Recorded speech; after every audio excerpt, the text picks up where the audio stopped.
สบายดีทุกคนเนาะยินดีเข้าสู่ซองของ Alex Trader เนาะเป็นซองที่แบ่งปันแนวทางการเทรดด้วยการนำใช้อินดิเคเตอร์ของ Bollinger Band เนาะซึ่งในมื้อนี้เนาะเขาจะมาให้ทุกคนเบิ่งถึงการจุดเข้าเทรดในเรื่องของการใช้ในจุดที่เป็นค่าเฉลี่ยเนาะของตลาดซึ่งจะมีองค์ประกอบหรือบทเรียนที่เราจะเทรดแบบนี้ซึ่งในณปัจจุบันตลาดถือว่าลงมาก่ายโซนเนาะที่เขาจะทำกำไรแล้ว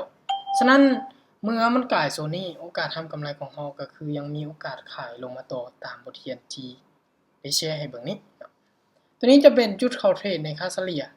หรือเส้นสีส้มกลางๆเมื่อใดที่ตลาดมัน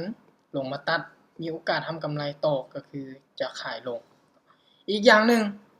ในโซนนี้ตลาดเนี่ยพยายามที่จะขึ้นไปแล้วมันได้ต่ำกับโซนที่เป็นแนวต้านของนะครับโซนด้านลมแล้วก็มีโอกาสที่มันจะดีดลงมาปิดเด็กเนาะฉะนั้นการทำกำไรของเรามีฝั่งขายตัวนี้จะเป็นในเรื่องของการเข้าเทรดถึงจุดที่เป็นค่าเฉลี่ยหรือสีส้มที่ทุกคนเข้าใจง่ายๆเลยก็คือเส้นสีส้มกลางๆนี่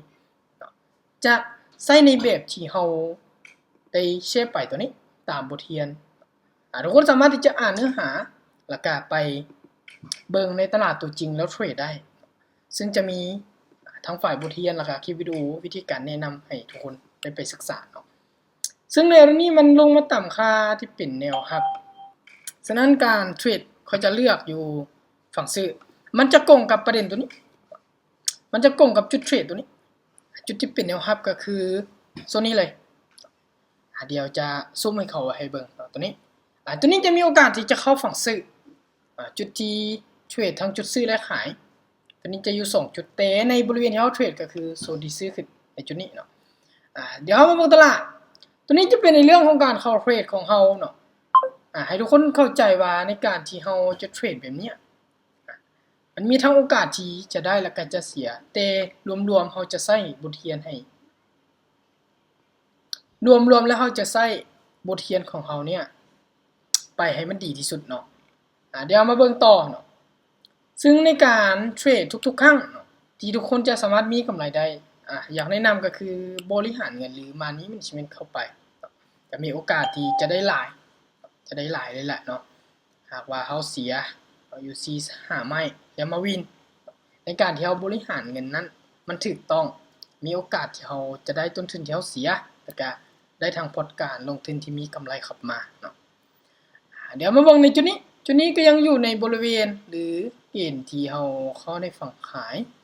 ในจุดที่เป็นค่าเฉลี่ยอยู่ซึ่งหลายๆครั้งที่มักเทรดก็จะเข้าอยู่ฝั่งขายอยู่เป็นประจำในจุดนี้ถือว่ามีกำไรเนาะหากว่าเฮาเข้าถึงจุดและไปตามบทเรียนที่เฮาเทรดจุดที่เฮาเข้าเมื่อกี้มันจะโกงกับข้อนี้เลยจุดที่เฮาเทรดในฝั่งขาลงหรือจุดที่ค่าเฉลี่ยตัวนี้ซึ่งในประเด็นที่ให้ทุกคนเข้ามาศึกษาเนาะให้มาเบิ่งถึงจุดเข้าเทรดในมื้อนี้เช็คตามบทเรียนจุดที่เป็นค่าเฉลี่ยเส้นสีส้มและเช็คตามจุดที่เป็นแนวรับก็คือเส้นสีฟ้าด้านลุ่มในการเข้าเทรดเฮาตั้ง stop loss แล้วก็เป้ากำไรให้กับตัวเองก่อนโลดเพื่อที่จะเฮาเนี่ยมีโอกาสที่จะยับยั้งอารมณ์ของตัวเองในการหยุดในการเทรดให้มันได้หลายและสามารถที่จะรักษาผลการลงทุนในเฮาเนี่ยเติบโตขึ้นไปอีกวันนี้ในการขึ้นมาแชร์ก็มีอยู่2จุดหลักๆที่ได้อธิบายไปเมื่อกี้เนาะทุกคน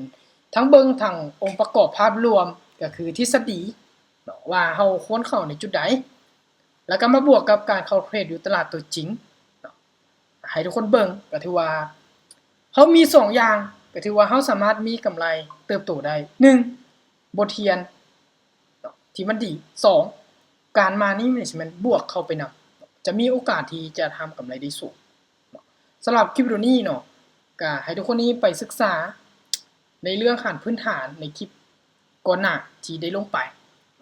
สำหรับคนไหนที่อยากศึกษาลงลึกจะมีกลุ่มให้ประสานงานเขามาศึกษาเราสามารถที่จิ้มลิงก์หรือติดต่อเบอร์ที่หน้า YouTube นี้ได้เลยเนาะเดี๋ยวพบกันใหม่ในคลิปวิดีโอหน้าเนาะสำหรับคลิปวิดีโอนี้ขอตัวลาไปก่อนทุกคนเนาะ